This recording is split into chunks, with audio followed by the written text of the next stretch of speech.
क्या कोई बच्चा इकलौती गुड़िया के टूट जाने पर रोया होगा। कहती है कि मैं इस तरह से रोई जैसे किसी बच्चे का इकलौता खिलौना टूट जाने पर, जिससे बच्चे को ज्यादा लगाव होता है, वो खिलौना टूट जाने पर या छिन जाने पर जैसे बच्चा जो है रोता है जिद बांधकर, वैसे ही लेखिका जो है रोई। मेरी उम्र तब 9 वर्ष की थी। 1947 में लेखिका कितने साल की थी? 9 वर्ष की।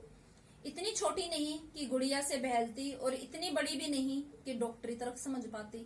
ना डॉक्टर की बात को समझ पाती और ना वो इतनी छोटी थी कि कोई खिलौना, कोई गुड़िया उसको देकर जो है ये कह दिया जाए कि तुम जो है तुम्हारे लिए नया खिलौना ला देंगे, नई गुड़िया ला देंगे। तो कहती है बहलाने लायक नहीं थी और इतनी भी बड़ी नहीं थी कि बड़ों की बातों को समझ सकूं। तंग आकर पिताजी मुझे ब्रदर्स काराम जो उपन्यास पकड़ा गई। ये अंडरलाइन कर लेना बेटा, जो उपन्यास का नाम आया है, ये जो है क्वेश्चन आ जाता है आपका एनसीईआरटी में नहीं है, बीच से क्वेश्चन आ जाता है कई बार कि ब्रदर्स कारामजो लेखिका पर क्या प्रभाव पड़ा। तो अब ये बताती है कि उस ब्रदर्स कारामजो में क्या दिया गया था और उसका लेखिका के मन पर क्या प्रभाव पड़ा। तो जो ब्रदर्स कारामजो था उसका लेखिका के मन पर गहरा प्रभाव पड़ा था। देखो इसमें इसने दिया है कि क्या वर्णन था उसके अंदर। किताबें पढ़ने का मुझे मिराक था। मिराक होता है मानसिक बीमारी, मानसिक बीमारी।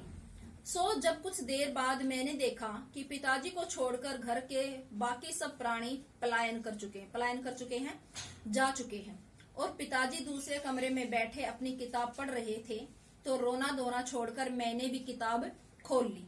एक बार शुरू कर लेने पर उसने मुझे इतनी मोहलत होता है फुर्सत, लेखिका का जो मन था वो किताब में इतना रम गया, वो पढ़ने में इतनी लीन हो गई कि वो उसे छोड़ना नहीं चाह रही थी। उसे पढ़ने में मजा आने लगा कि दोबारा रोना शुरू करूं या कोई और काम पकड़ूं। उस वक्त ब्रदर्स कारामजो मुझे देने में क्या तुक थी कि मुझे समझ में नहीं आया कि पिताजी ने जो है वो उपन्यास मुझे क्यों पकड़ा, क्या कारण था उसके पीछे, क्या तुक था। तब मेरी समझ में नहीं आया। किताब कितनी समझ में आई वह अब तक नहीं जानती, क्योंकि उसके बाद इतनी बार पढ़ी कि सारे पाठ आपस में गम हो गए। गम मतलब आपस में मिक्स हो गए। उसने ब्रदर्स कारामजो को कई बार पढ़ा। दूसरा उसने जो कहा है कि समझ में नहीं आया।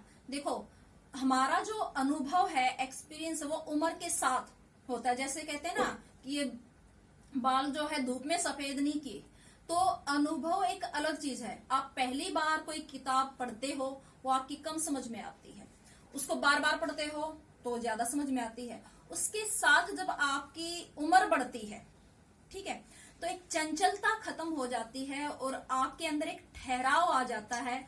हमारे जो है सोचने और समझने की क्षमता बढ़ जाती है। तो कहती है कि उस समय जो है वो मेरी बहुत कम समझ में आया और मैंने वो किताब इतनी बार पढ़ी कि मुझे खुद याद नहीं है, वो सब गड़बड़ हो गया कि मैंने उसे कितनी बार पढ़ा है। लेकिन उस स्तर पर मैं जितना समझ पाई उतना मैंने समझा। आज वो पीछे मुड़कर देखती है तो वो सोचती है, एक एक लाइन का जो है उसे मीनिंग, उसका अर्थ जो है उसे समझ आता है, जो उस समय जो है समझ नहीं आया था। कितनी पहली बार में पल्ले पड़ा, कितना बाद में कहना मुश्किल है, पर इतना विश्वास के साथ कह सकती हूँ कि उसका एक अध्याय जो कारामजो था, उसका एक चैप्टर जो है लेखिका के मन पर गहरा प्रभाव डाल गया। कौन सा अध्याय था? जो बच्चों पर होने वाले अनाचार अत्याचार पर आधारित था। अन प्लस में आचार, अनाचार, अन नए हलंत हो जाएगा, उपसर्ग है, और आचार क्या है? मूल शब्द। अति प्लस में आचार अत्याचार, यण संधि से बना है, क्या हो जाता है? इको ये, अति प्लस में आचार। इसको जो है बुक में अंडरलाइन करके दोनों शब्दों को, उपसर्ग और मूल शब्द जो है अलग कर लेना। मुझे पहली बार में ही लगभग कंठस्थ हो गया था। कंठस्थ याद, कंठस्थ क्या होता है? याद होना, मुजवानी, याद होना। उम्र के हर पड़ाव पर वह मेरे साथ रहा और मेरे लेखन का एक महत्वपूर्ण भाग को जो है वो प्रभावित कर गया, जैसे जादू का कालीन। अब इसने, लेखिका ने जो है कुछ पुस्तकों के, उपन्यासों के नाम दिए हैं जो उन्होंने पढ़ी थी।